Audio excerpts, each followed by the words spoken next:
Thank you very much once again. ఓటును గురించి చెప్పాడు మనోజ్. ఆలోచించి ఒక్కొక్కసారి మనమే తప్పు చేస్తుంటాం.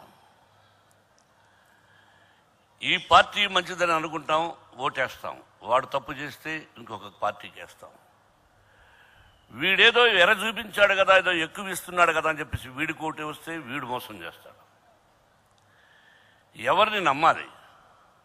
జడ్జి చేయలేము. కానీ మనం ఏ పరిస్థితుల్లో ఉన్నామో ఒక్కసారి ఆలోచించుకుని, భారతదేశం బాగుండాలంటే ఈ రీజనల్ పార్టీస్ గురించి నేను మాట్లాడదలుచుకోలేదు. This is not the stage to speak politics. మళ్ళీ భారత ప్రధాని మోడీ గారు వస్తేనే ఈ దేశం బాగుపడుతుంది అనేది నా హోల్ హార్టెడ్లీ ఉన్నటువంటి విషయం. నేను ఎన్నో సందర్భాల్లో కలిశాను.